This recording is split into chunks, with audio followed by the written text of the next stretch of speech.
अगर आप भी टॉपर बनना चाहते हैं तो इस वीडियो को पूरा ज़रूर देखिए। आज हम आपको बताने वाले हैं कि टॉपर कैसे बनते हैं। अगर आप भी टॉपर बनना चाहते हैं तो आपको सबसे पहले टॉपर कैसे पढ़ाई करते हैं वो जान लेना ज़रूरी है कि टॉपर कैसे पढ़ाई करते हैं।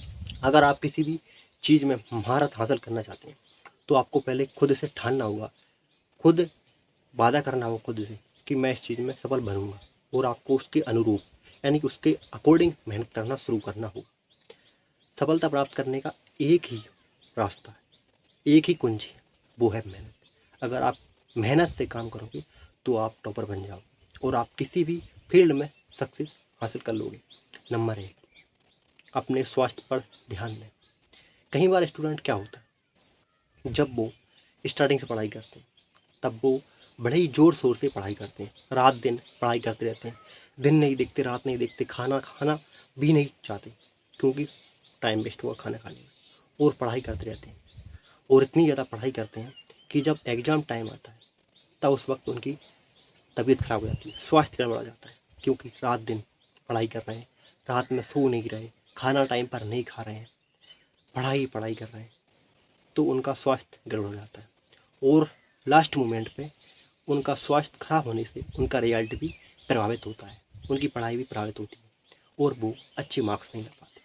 तो अपने स्वास्थ्य पर ध्यान दीजिए, पढ़ाई कीजिए, लेकिन अपने स्वास्थ्य पर भी ध्यान दीजिए, उसको मेंटेन में बनाए रखिए। टाइम पर खाना खाइए, टाइम पर सोइए, पढ़ाई कीजिए, लेकिन नींद भी ज़रूरी है।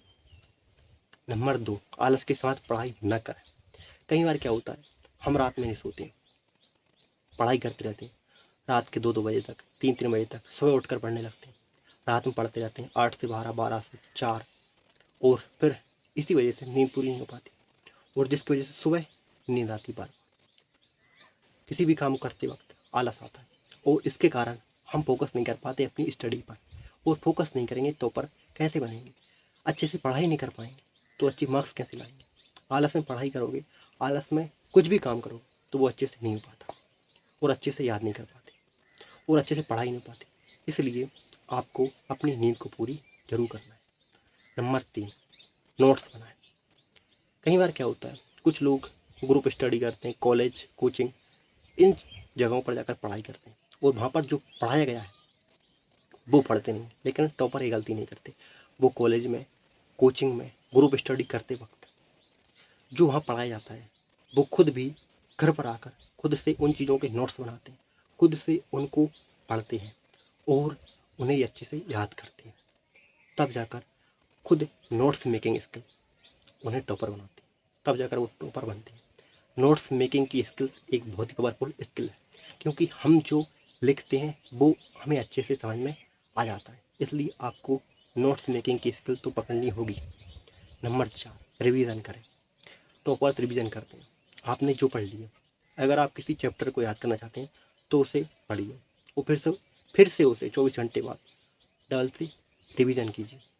फिर इसके बाद में 15 दिन बाद अच्छे से वो याद हो गया 24 घंटे में, 15 दिन बाद रिवीजन कीजिए। ये पर 7 दिन में कर सकते हैं, अच्छे से याद नहीं हुआ तो, और वो चीज़ आपको अच्छे से याद हो गई जो आपने अपना सिलेबस है अच्छे से उसको, उस पाठ्यक्रम को याद कर लिया, तो फिर उसके बाद में आपको उसे रिवीजन करते रहना चाहिए, यानी कि छोड़ना नहीं है। जो आपको याद हो गया, आपको लग रहा है कि इस सिलेबस की बुक पूरी कम्प्लीटली मुझे याद हुई, तो उसे 15 दिन में, 7 दिन में, जब आपको टाइम मिले अपनी स्टडी के अलावा, उस वक्त आपको उसको रिवाइज़ करना है, क्योंकि जो आपको याद है उसमें टाइम नहीं लगता रिवाइज़ करने। लेकिन अगर आप उसे याद नहीं करोगे तो आगे पार्ट पीछे से पार्ट होता जाएगा, तो आपको ऐसा बिल्कुल नहीं करना है। नंबर 5, स्मार्ट स्टडी करें। स्मार्ट स्टडी का मतलब होता है कि सभी विषयों का आकलन करें, सभी विषयों को समानता में रखें, सभी विषयों को समान टाइम दें, और सभी विषय का एक अलग से एक चार्ट बनाएं। कौन सा सब्जेक्ट कितना हो गया, कितना बाकी रहा है, कितना और टाइम लगेगा, फिर उसको पूरा कीजिए। जहाँ पर आप कमज़ोर हैं उसको पर फोकस कीजिए, उस सब्जेक्ट को आगे बढ़ाइए जहाँ पर आप कमज़ोर हैं। ये होती है स्मार्ट स्टडी, और उस तरीके से पढ़िए कि आपको कौन सा टॉपिक समझ में नहीं आ रहा है, उसको कितना समझ में आ रहा है, कितने टाइम तक पढ़ाई करनी है, ये आपको पता होना चाहिए। नंबर 6, कॉन्सेप्ट वाइज पढ़ाई करें, यानी कि हर कॉन्सेप्ट को अच्छे से समझें। स्कूल कॉलेज में हमें जो बताया जाता है, जो सिखाया जाता है, और फिर हम जो पढ़ते हैं वो रट्टा मारते हैं कि यार एक क्वेश्चन दिया है, टीचर ने याद करने, शुरुआत में 5 दिए, 10 दिए, उसके बाद आपकी सीट बढ़ गए, आपको 50 मिलने लगे, लेकिन आप क्या करते हो, रट्टा मारते हो। तो आपको रट्टा नहीं मारना है, हर एक चीज़ को, जो वो आपको वर्क मिल रहा है, होमवर्क मिल रहा है, उसको समझना है, कॉन्सेप्ट वाइज समझना है, और फिर कॉन्सेप्ट वाइज उसको पढ़ना है। रट्टा मारोगे तो कुछ देर बाद भूल जाओगे। अगर कॉन्सेप्ट वाइज समझोगे, किसी चीज़ पर ले जाकर, यानी कि आपके साथ में अतीत में कुछ घटना हुई, उससे रिलेटेड वो क्वेश्चन आ गया, तो आपको जल्दी याद आ जाएगा। तो यानी कि उससे समझ कर पढ़ाई करना है, रट्टा नहीं मारना यार कि रट्टा मार लो। कुछ सेकंड के लिए टीचर को सुनाना है तो रट्टा मार के सुना दिया, लेकिन पढ़ाई में या फिर पेपर में जब आपको लिखना होगा, लिखते वक्त रट्टा मारने से काम नहीं चलता, उड़ जाता है दिमाग से, ध्यान नहीं रहता, याद नहीं आता। तो इसलिए रट्टा बिल्कुल मत मारिएगा, कॉन्सेप्ट वाइज समझिए। कॉन्सेप्ट वाइज अगर आप पढ़ाई करोगे, समझोगे, तो वो आपको अच्छे से याद रहेगा। नंबर 7, निसंकोच होकर सवाल पूछें। कई बार क्या होता है, हम कॉलेज में किसी लड़के या लड़की की वजह से, डर की वजह से कि यार उसको क्या लगेगा अगर मैं ये सवाल पूछूंगा, तो वो क्या सोचेगा कि यार इसको तो इतना ईजी सवाल नहीं आता, ये कितना बड़ा मूर्ख है, कितना बड़ा गधा है, ये हम सोचने लगते हैं। और वो क्या सोचेगा मेरे बारे में अगर मैं ये सवाल पूछूंगा। कई बार टीचर वगैरह क्या होता है, बोर्ड पर हमें कुछ पढ़ा रहे होते हैं और वो हमें नया लगता है, क्योंकि हमने वो पढ़ा नहीं होता, हमें वो समझ में नहीं आता है, तो हम सवाल नहीं पूछते हैं, वो पूछते नहीं हैं, भले ही पढ़ा रहे हैं, हमें समझ में नहीं आ रहा, हम ये पूछते नहीं है कहाँ से है, किस तरीके से होगा, कैसे इसको हल करते हैं, किस तरीके का सवाल है, ये कौन से चैप्टर में आएगा, पार्ट कौन सा है, हम कुछ भी नहीं पूछते हैं, डाउट कुछ भी नहीं पूछते हैं, हमारे डाउट ही नहीं भगाते हम। अगर मैंने ये पूछ लिया तो यार जो पास में बैठा है मेरा जो बंदा, वो क्या सोचेगा, सामने वाला क्या सोचेगा, इसको इतना ईजी सवाल नहीं आता, ये कैसे पढ़ाई करेगा, बाद में मुझे मूर्ख समझेंगे यार। इस वजह से हम पूछ नहीं पाते ना डाउट, और हमारी स्टडी भी अधूरी जाती है।